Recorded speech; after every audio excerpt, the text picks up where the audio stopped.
show, the first episode. I am so excited for you to be joining us now with our very extremely special guest, Assemblymember Bill Essayli.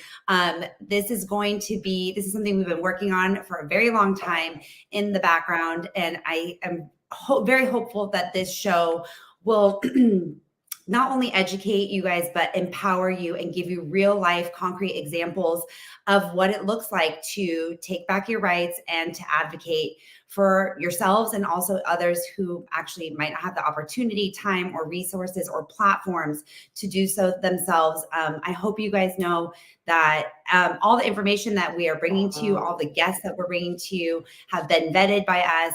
We are excited to bring a new perspective to you, new information to just make it very crystal clear for you exactly what your rights are, exactly what it looks like to live in a constitutional republic, and what it means to be truly free. So without further ado, I'd like to introduce our first guest on the first episode of the Nicole Pearson Show, Assemblymember Bill Essayli. Bill, thank you so much for joining us. I'm very nervous. I'm sure you've done this 100,000 times, but I just really am nervous, and I'm excited to be having this opportunity to speak one-on-one with you. Thank you for showing up.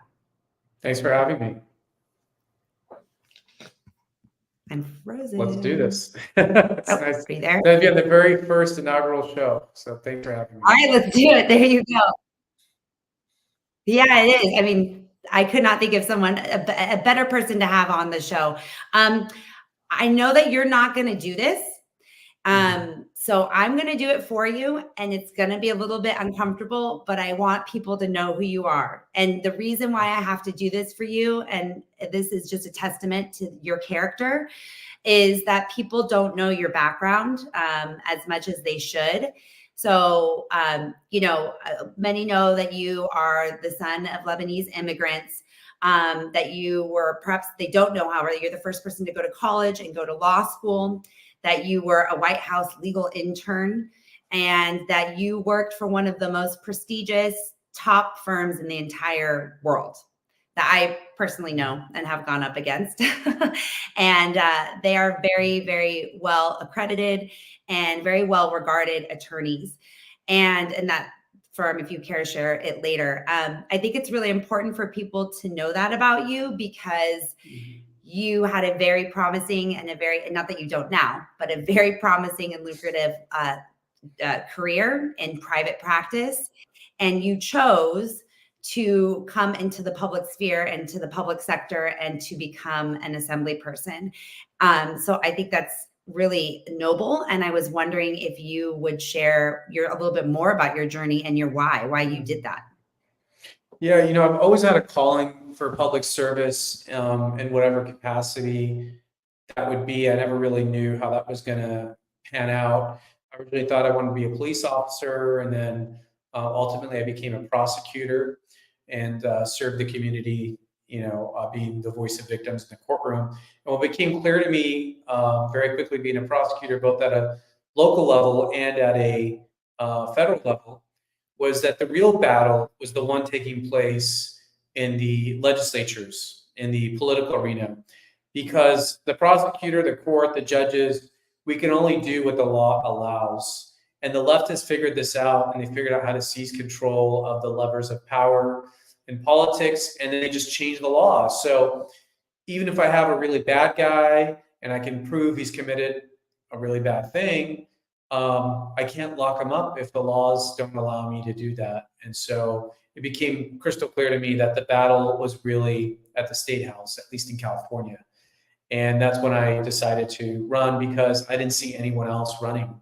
It was sort of just your typical, people with political aspirations climbing through the ladder. And honestly, I mean, we can talk more about this. Most of the people in politics in the legislature, how do you say this nicely? They're not the think tanks. They're not coming up with the policy and the strategies and the ideas. There's a lot of groups behind the scene that do that, and then just come to these legislators and ask them to, run this bill because it's going to help whatever disenfranchised group or this or that. So a lot of it's happening behind the scenes, and the legislators are being used, if you will. Right. And I wanted to go up there and be a true representative for my district. Well, that's actually a really good point, and I don't know if you were able to hear the intro, but I think that people don't understand what a constitutional republic looks like and what the job actually is of our elected representatives and our public servants. Sorry to use that word.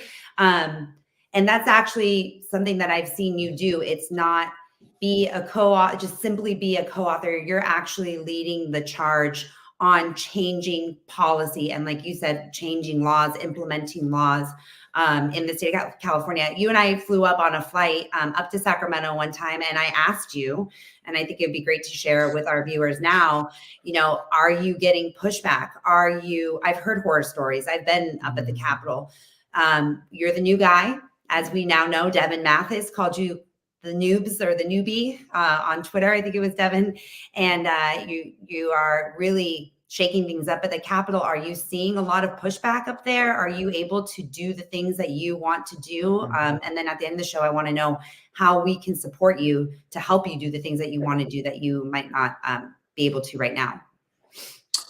I think anyone that's ever entered a organization knows it's very hard to come in and just change things right away. You're going to encounter a lot of resistance from the existing power brokers and the people in charge who do not want change, right? The system is designed to resist change. So yeah, absolutely. There's a lot of resistance to the policies we're pushing because it goes against what the legislature's been pushing, frankly, for the last decade or more. This has just been the norm. And then to have new members come up and say, well, we don't want to do that anymore. In fact, we want to reverse some of this stuff. They don't like that. It's almost like, no, you can't do that. Well, I don't listen to them. I think that's why it's important to have fresh voices and perspectives, and we get people from a wide background of experiences coming up to the legislature to represent the public. Right. What I see part of the problem is a lot of the people in the legislature are either staffers, former staffers, right, who have known nothing other than working in the Sacramento bureaucracy and swamp, whatever you want to call it. Right. Or frankly, they're activists, they're union leaders, or they're political operatives who got elected. And so we have very, very few people in the legislature who are serious, independent, people with background in real world affairs coming up there and making informed, intelligent decisions. So yeah, there's a lot of resistance, but it's to be expected. Well, we even have this clip. Actually, I wanted to share this one as well. When you are trying to, do this, create a record, which I think is so important. We'll get to that in 1 second, but maybe we just roll this clip of you trying to do exactly that and getting shut down by Assemblywoman Aguilar Curry, who is now Speaker of the House, right, of the Assembly. Well, she's the majority leader. Oh, excuse me. Yes. So if we could just play this and just show exactly an example of what you're talking about. The quorum call has been lifted. The quorum call has been lifted. There is no motion. Please give your respectful attention to those who were granted prior permission to speak on an adjournment in memory. Can you? Assemblymember Wood. Point of order. We have a point of order. We have not adjourned. We have a motion.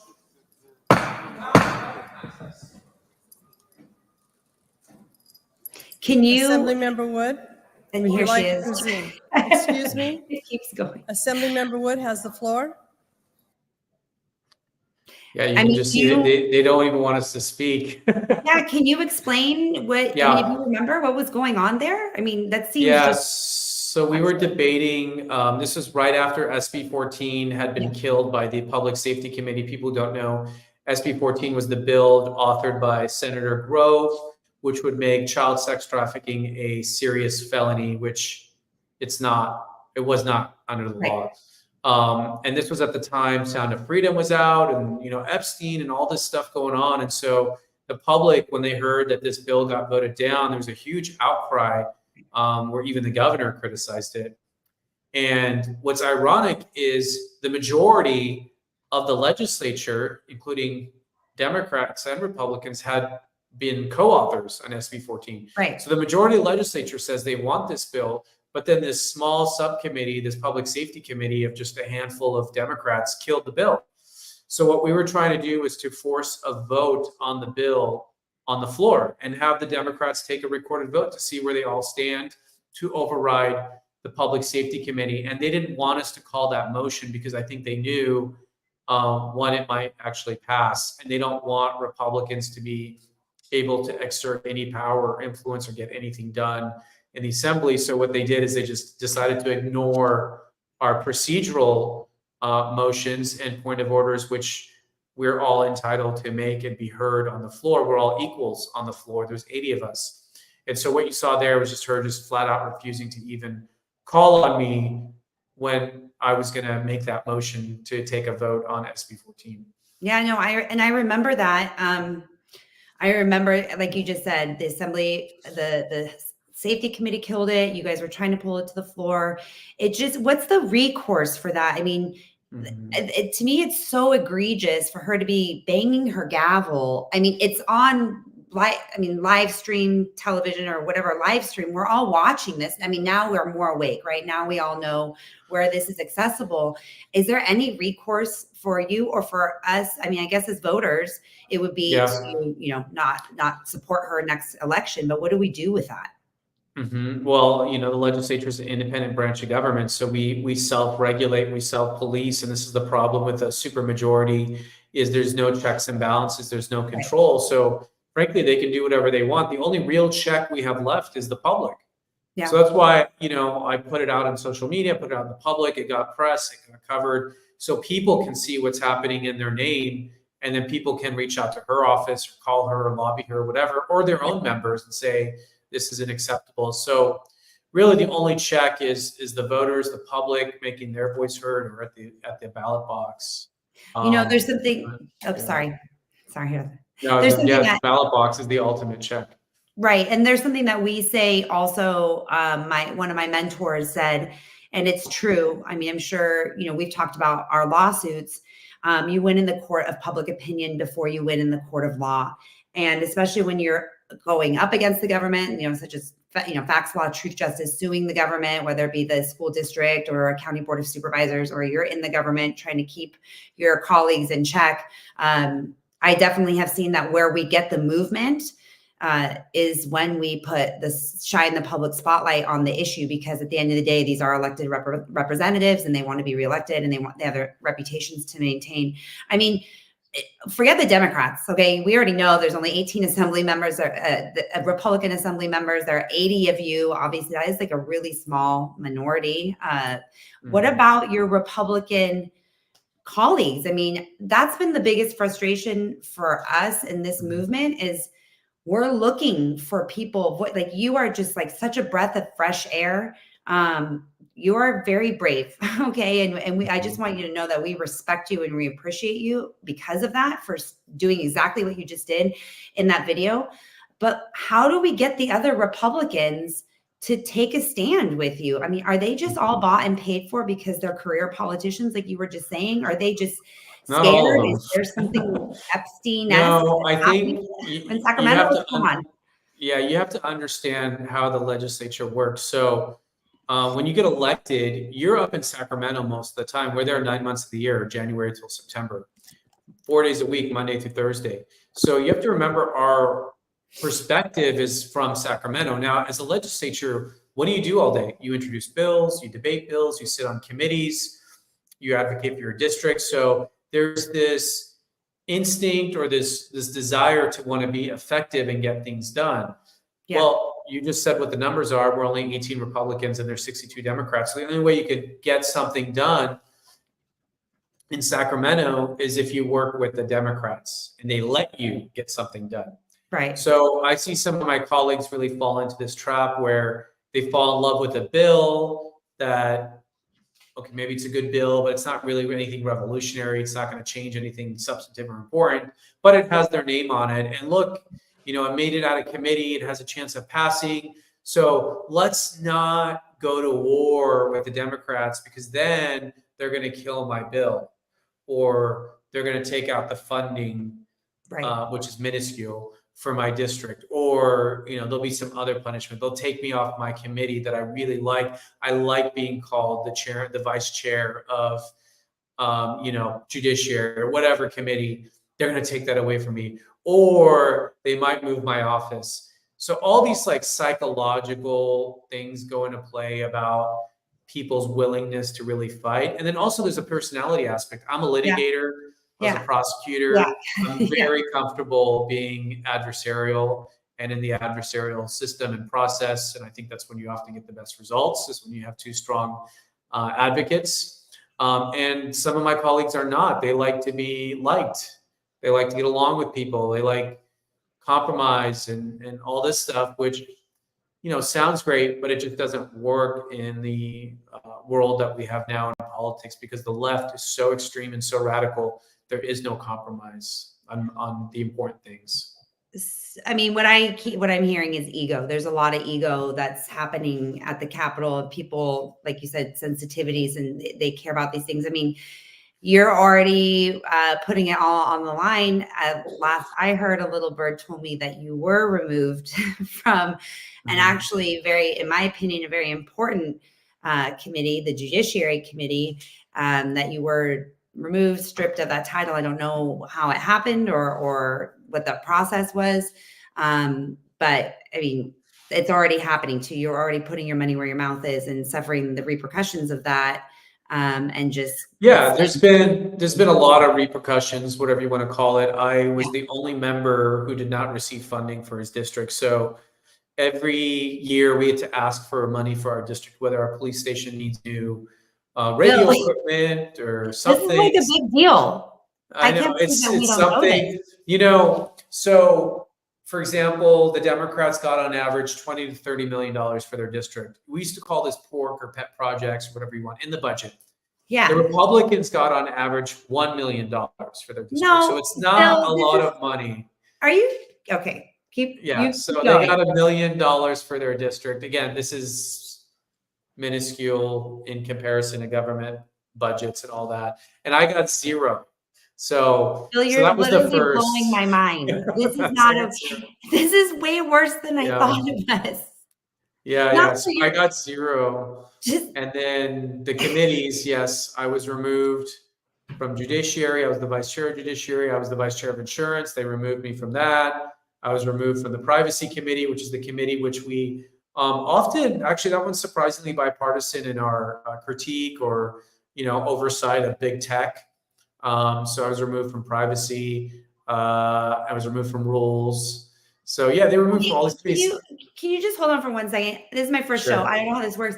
I have my producer here. Like, are we getting any feedback on this? Because this is outrageous to me. Okay, so let's just be clear for people who are joining us right now. This is Assemblymember Bill Essayli. Okay, he could be making multiple millions of dollars working at one of the biggest firms in the entire world.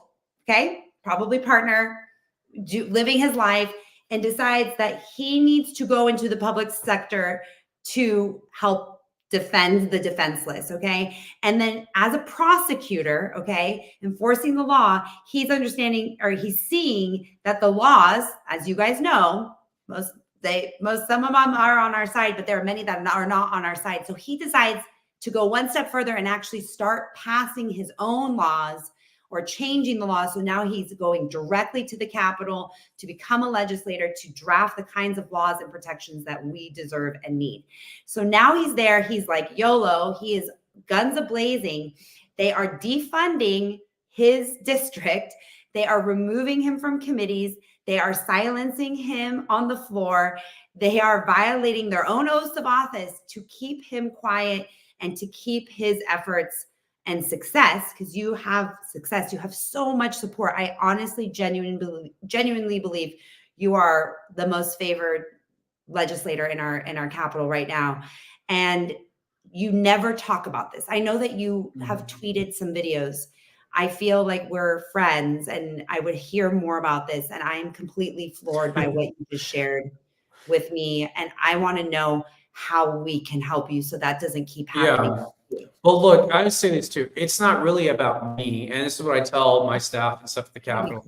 The committees don't matter. The committees don't matter. The titles don't matter, because we have a purpose and a cause, and it's really about the bigger picture. So I don't complain a lot about this stuff, because it's not really important at the end of the day. What's at the end of the day is important is getting our message out, making sure people hear what's happening in the Capitol, and then getting them activated and involved, like we saw people doing at the school board level. But the best way for people to support our effort is to support our campaign. And so people can go to essayliforassembly.com. They can sign up for our newsletter. They can give us, $20 a month, or do some, small dollar reoccurring contribution. Because also the other thing I didn't mention is most of the legislatures get their fundraising, their donations from Sacramento lobbyists, right? And I'll just say this: I'm not super popular with the lobbyists, so I have to, make up for that. Yeah, work harder to raise money. And yeah, they're going to spend tons of money against me. I just found out this week that the Democrat Party put up a billboard in my district saying that I don't support fentanyl victims because I voted against their bloated budget, which has a lot of bad stuff in it. So because I didn't vote for the budget, somehow that means I don't support victims. And so they're going to do a lot of misleading stuff and put up ads and campaigns and whatnot. But I'm confident that people are much wiser and smarter than the Democrats think they are. What about the California GOP? I mean, are they stepping up for you, or is it this like kind of deeply entrenched swamp that you can't even get support from your allies or who should be on your team, for lack of a better word? People like to think of the party as like there's like this magic box, like this party, it's a thing. The party is just really a collection of individuals elected and grassroots delegates. And so what I always tell people is it needs to be a bottom-up organization. So really, the party has very minimal resources and means in the state. It's not really able to go toe-to-toe with the Democrat Party. It doesn't have the financial means or the political capital, if you will. So we really need people at the grassroots to better organize and to basically tell the party what they want it to do. I'm advocating right now. We should talk about party politics. I think it's important. When you go ask the average person right now on the street, what does the Republican Party stand for? I don't think anyone can give you a cohesive answer. They'll probably, look at you like you've got three eyes and say, oh, they hate women, right? Or they hate gay people, or something the Democrats have put in their head. And so we don't define ourselves. And I think it's really important that we define ourselves and what we are. And we do that through advocating for issues. Okay. So when Democrats run, they don't run on 10 different policy positions. They pick a very emotional 80-20 popular issue. And for them, it's abortion. They know abortion is widely popular in California. And it's something they can draw strong contrast between Democrats and Republicans. So we need to find our issue. And I'm advocating strongly that the issue of 2024 for Republicans should be parental rights. Parental rights is an 80-20 issue. We can talk more about that. We have the polling to back it up. It's a emotional issue. It really speaks to people's hearts and minds. And that's what we should be known for. And that's what we should run on. But that effort's going to have to come from the bottom up through the grassroots, and the electeds need to hear it from their constituents. So are you saying that what we do in our backyards, at our school boards, in our city councils, and our county boards of supervisors is what gives either lights a fire under, like you guys see it from the top down, and then when you see us causing kind of a ruckus, for lack of a better word, then they see like we need to pivot to align with our constituents and what's going on. And it also maybe gives you or legislators cover to take positions that they might not otherwise cover because we're making it an important issue. Is that what you're saying? Yeah. So politicians respond to pressure. Okay. So right now, most of the pressure is coming from Sacramento consultants, lobbyists, whatever, saying, hey, Republicans, don't talk about social issues. You guys aren't good at it. You guys always lose on social issues. So whatever you do, stay away from social issues. Focus Okay. on crime and taxes and regulations. Right. I disagree with that. So until they have an equal or stronger force or pressure coming from the grassroots, that's what they're going to respond to. So right now they're getting a lot of pressure, being told, don't do social issues. They need to feel the pressure from their constituents, their supporters, their donors, central committee, whatever, that no, this is the right issue. It's a good issue. It's a popular issue, and it's really resonating with people across political lines, not just Republicans, but Democrats, minorities, Spanish speakers, and everyone. Two things. One, the Rasmussen polling, and then there's also another one like Sty. I can't remember the name of the company that did now more recent polling on those, for example, parental notification issues, parental involvement, parental rights, and then also girls' sports and girls' safe spaces and women's. And also the last issue was, the sterilization and mutilation of minors, and across the board, like you said, party lines, including independents and libertarians, like an overwhelming majority of eligible California voters are in support of these issues. So you actually might even pull from the left. There are Democratic voters who are in support of parents having a say what goes on within the four walls of their home and being involved when their child is suffering or is injured or being targeted.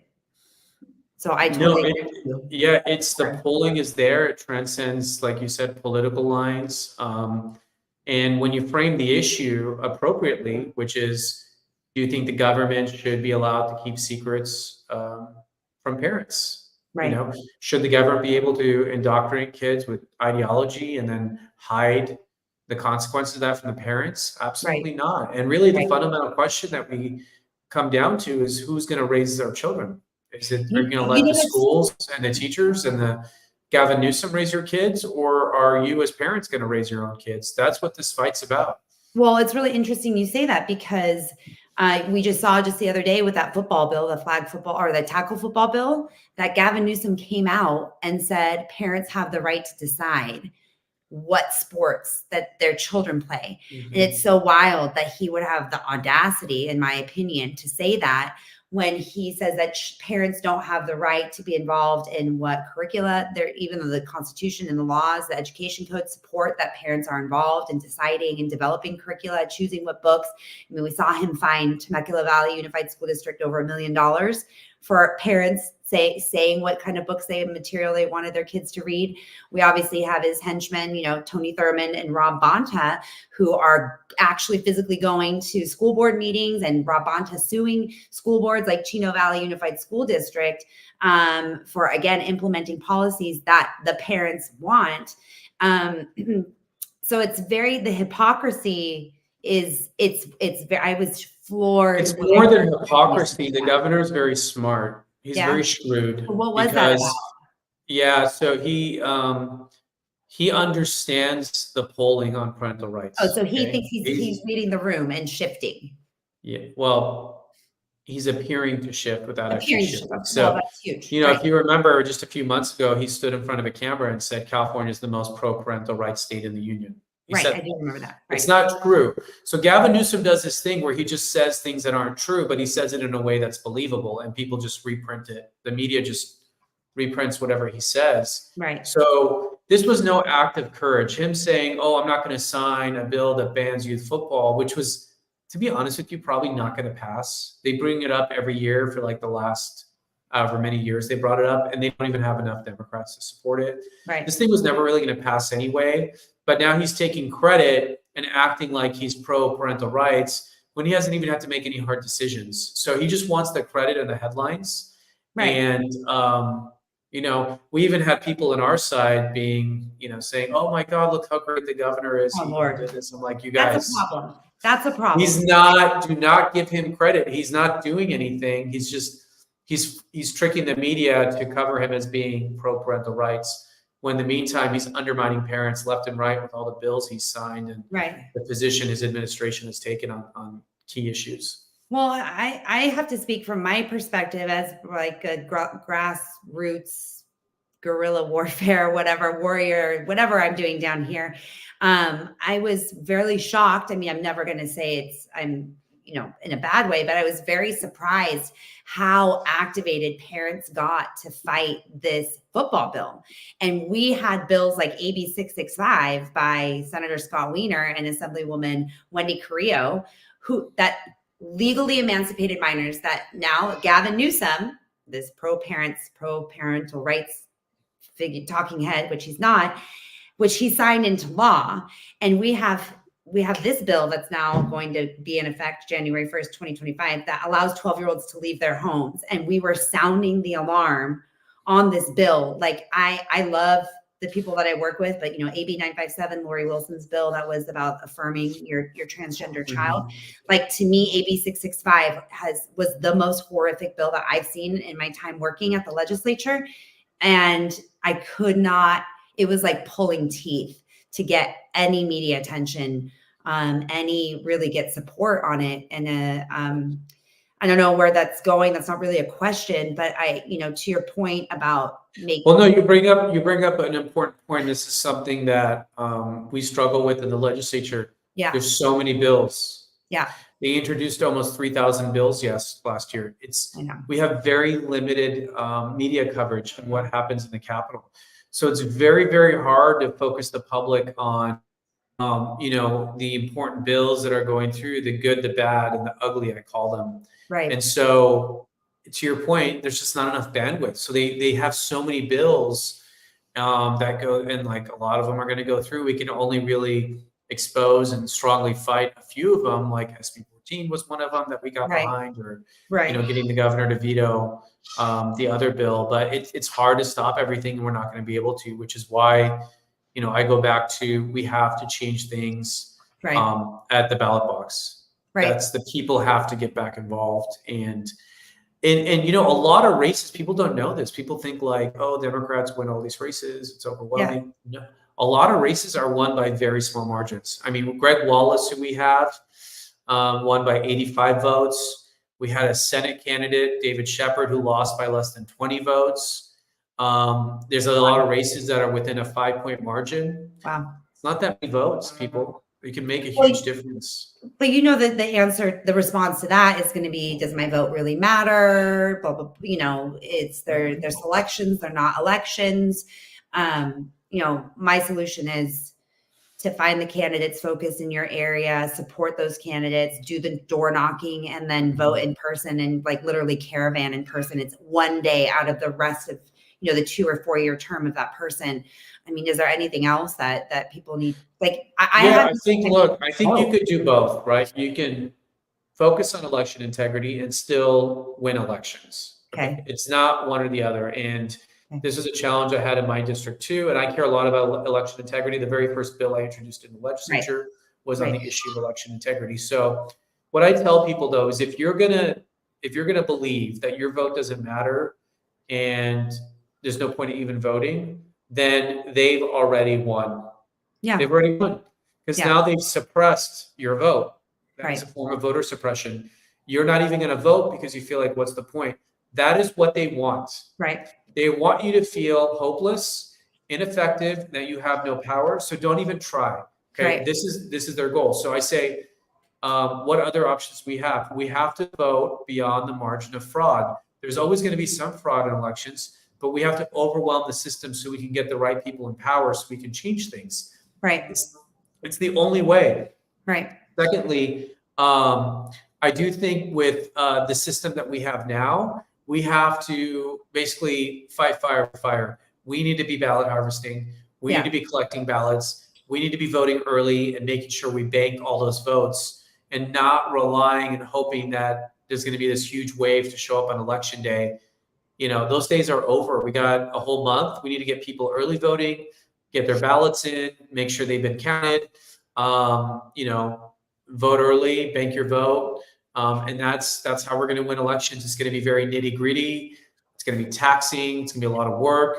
But guess what?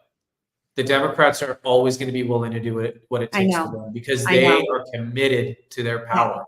No, we and have they to be will just be as committed. They will be there.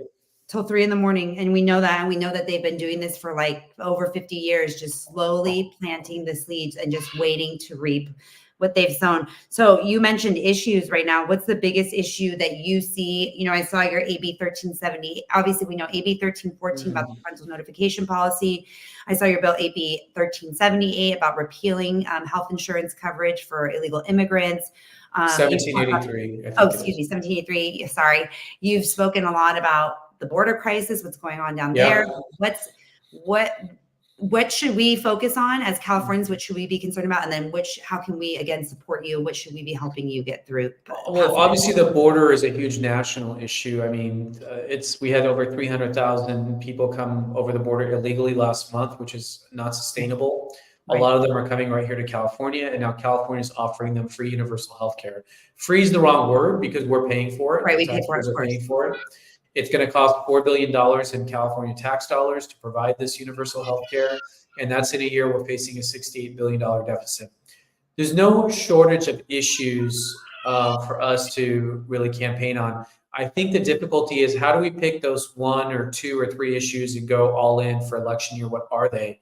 And I just think parental rights I think that's the number 1 issue we have to go in on California, because it draws really good contrast. The Democrats don't even, other than Newsom, the others, they won't even pretend that they support parental rights. They think parents are a danger to their kids, and we have to protect these kids from their parents. Right. And so when people hear what the position and the policies are of the Democrat Party, I think they're repulsed by them, and they will reject them soundly. I also think we're in this weird time now in politics where I don't think people vote for anyone or anything.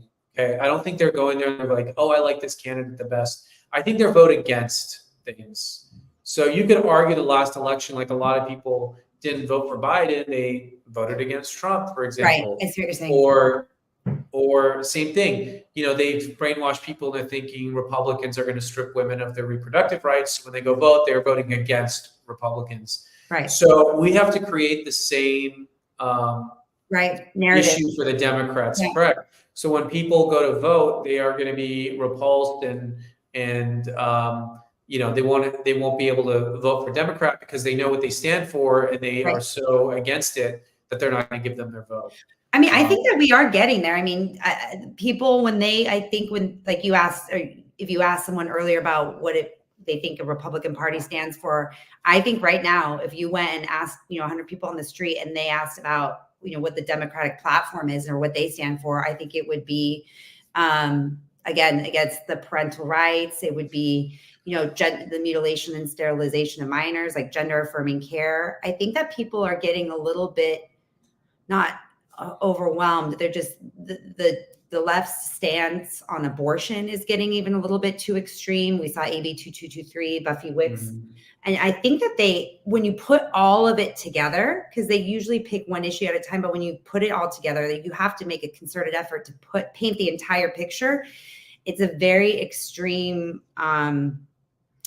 immoral, I guess I'm trying to use the right words without being like trigger words, but very immoral and like a little bit depraved platform. And people are getting, over it, and coupled with at the federal level too, like Hunter Biden's laptop and stuff that's happening there. We see Ukraine, we see all of these issues that I think that people are moving from the left, whether they're going all the way Republican, I don't know. But there is, like you say, the politically homeless. Well, I think it's right. I think people are ready to move. I don't think they've moved yet. And I don't know that, we've done a good job in communicating an alternative for them of where to go. And so that's why, getting the party to embrace like the parental rights issue and making a clear choice on the ballot. Yeah. That when you see a Democrat, they're against parents' rights, and you see a Republican, they're for it. Like, that's it. That needs to be what the election's about. Yeah. I personally think that's why Glenn Youngkin had the success he did in Virginia was on this issue. And that was a blue state, and they turned it red. Right. And so we need to have a similar communication and approach. So is there hope for California? There's always hope.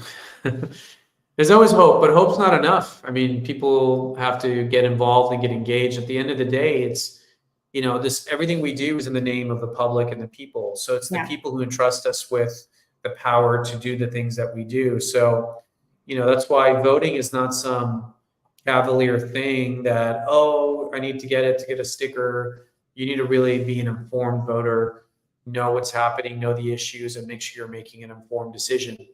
Or don't vote, Right. So I think an uninformed vote is really a bad vote in general. So, but that's where we're at. But I think people should focus on their sphere of influence. Okay. Everyone has a sphere of influence. That is your immediate networks. That's your family, your friends, your coworkers, your neighbors. It's the people that you see in your circle all the time. Right. I know politics is often a taboo thing, but I wouldn't even approach these issues in a political way. It's like, hey, did you hear what the schools are doing? Did you see what this policy they have at the school? Who's behind that? We got to do something about that. So talk about the issues that matter. If you just start talking Republican, Democrat, Biden, Trump, I mean, you're not going to get anywhere with people until they hear and see what's actually happening. And just keep in mind, the media, the political parties, they want to distract you. They want you to only talk about and think about Trump and Biden. Right. Trump and Biden have nothing to do with what's happening in California. Absolutely nothing. Right. So as long as they have you distracted and focused on that, but you're not looking at what Newsom and the Democrats are doing in Sacramento, and that's the way they want it. Right. Give them bread and circuses. Well, I think that's why it's really important, the Protect Kids California ballot initiative. I think that's another really, I've never been part of a ballot initiative before. And I want to say thank you for, leading the charge on that as well. And hopefully a lot of people know about it by now.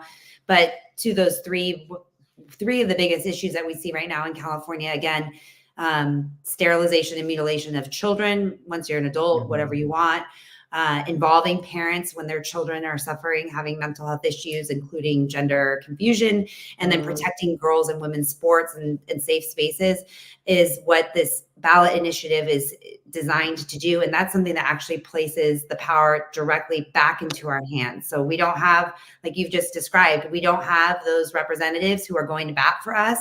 We actually have representatives actively trying to go against us and strip us of our rights and our children even, and even our ability to continue to participate in the political process. So now we have taken matters, or you helped us take matters into our own hands with this ballot initiative. Can you tell us a little bit about that and what the status is right now? Yeah, the ballot initiative has been qualified. It has a misleading title, which I know they're litigating, but you're able now to collect signatures. And what's powerful about the ballot initiative process is a way to get around the legislature. So, for example, my bill, AB 1314, which they refused to hear, they can do that. They have the votes to not hear the bill in Sacramento, but they can't stop the public from putting a policy issue on the ballot for the public to decide. So really, the ballot initiative is one of the few checks and balances we have against the legislature for the public to correct our government. So do not take this lightly. Get involved. You can go to the website. I think it's protectkidsca.com. Yep. And you can print out the ballot collection page. It's a one-page document, and you can get some signatures again from your friends, your family, your neighbors, and send it in. And if everybody did that, then this would easily be on the ballot. Well, I think we could give the power to the people directly. Well, I think what you just said about this being the way that we keep the legislature in check, everyone's always asking me, I'm sure that they're doing the same thing to you. I don't believe in elections. My vote doesn't count. I can't get this done. I don't have any money. This is the perfect way to effectuate very real concrete change in the state. Again, if they are not going to pass, like you are the only representative who took Aaron Friday's bill and worked with Aaron Friday on the parental notification bill, AB 1314, right? I think that's, you guys worked on it together. But your bill, AB 1314, was the only one, you were the only representative that would work on that and present that. And then you got stonewalled by your colleagues. So even the representatives who are trying to help us are getting stonewalled. This is the way that everything that we've talked about. The gavels, you being silenced, you wanting point of order, getting kicked off the committees, being defunded. This is the other way that we can just circumvent all of that and then check the legislature and get laws in place that will protect us. I really believe that this ballot initiative is the silver bullet to the biggest issues that we are facing as Californians. Certainly California parents and children, whether it's in schools, in their extracurricular activities, and just as parents' rights and constitutional issues in and of themselves. So I do hope that everyone takes the time to collect 20 signatures. Actually, I don't know, I haven't told you about it, but we're doing a January 2024 20 signature challenge, because we did the calculation based on like my social media following alone, that it goes up and down. But even with 50,000 followers, if every single one of those people got 20 signatures in 2 weeks, which is like the easiest thing that you could possibly do, you have like 5 people in your family already right there. If we did that in the next 2 weeks, we would have over a million signatures, and we need 580. So we're running that right now, and I hope that people do step up to do it. It's free, and that would really really help. Yeah. What's next for you? What's the next for you, and where do you see yourself in 5 years? Yeah, well, I just got here, so what's next is we just started a new legislative session. January is the new cycle. So I've only been here a year. I'm a brand new legislator. So I'm focused on California and really helping to turn things around here. So hopefully what's next for us is we're going to grow our power in Sacramento. We're going to pick up seats in the next cycle, and we're going to start affecting policy decisions in the state of California. Okay. Do you have 1 more minute with us to play a game? Sure. Okay. It's called Patriot, Traitor, Pass. Okay. You know that game where you like date someone or marry someone or off someone? Are you going to get me in trouble? Probably. Probably. It's my first show, so I'm like a little bit nervous, but this is where it gets good. It shouldn't be too bad. We narrowed it down. I narrowed it down, so it shouldn't be too bad. Okay, Nikki Haley. Patriot, Traitor, Pass. Nikki Haley. Pass. Bill? I mean, I'm not a fan, but. Okay. Ron DeSantis? Patriot. Okay. Henry Kissinger? Patriot. Okay. Kanye West? Pass. Okay. He's the loose cannon. Harmeet Dillon? Patriot. Okay. Former U.S. Attorney General William Barr? Traitor. Justice Scalia? Patriot. One of my favorite justices. Alex Jones? I'll pass. I mean, Yeah, he's a loose cannon. Justice Clarence Thomas? Patriot. Donald Trump? Patriot. Robert Kennedy Jr.? I think he's a patriot. Yeah. Justice Ginsburg? You know what? Yeah. I didn't always agree with her, but I think she's a patriot. She was actually very reasonable and worked closely with Scalia. Yeah, I actually, if people study her, she's not as radical as the current justices we have on the left. No, I actually, my answers were actually very similar to yours, and I feel the same way about her, actually. So, anything else? I know we're coming up on the 1 hour mark, and I feel like we really covered a lot. Is there anything else that you want to like impart on us? Any words of wisdom or anything you want us to focus on, how we can help you? I think we already covered that. My biggest takeaway message is don't let the system win in the sense of making you feel like you don't have influence. Because again, like I said, it's designed to make you feel like that because they don't want you exercising your power. The most important and powerful office in the United States is the office of the private citizen. It really is. The citizens are the ones that dictate everything. So get educated on how you can be effective, get informed, and and use the tools you have. Like you said, some people have money and they could write donations. Some people have time and they can volunteer and get signatures. Some people have a big social media following. Use your platform. Follow the right people. Like follow us. We're at Bill Essayli. You can follow us on all our social media. Sign up for our newsletter. So just, I would say, do what you can where you are. And if everyone did that, it would have a massive impact in our government. Well, I couldn't agree more. And I really, really appreciate your time. I think that is, I don't even want to ruin it because that is the perfect way to end it. Do what you can where you are. The most important office is the office of the private citizen. You are in good company, Bill.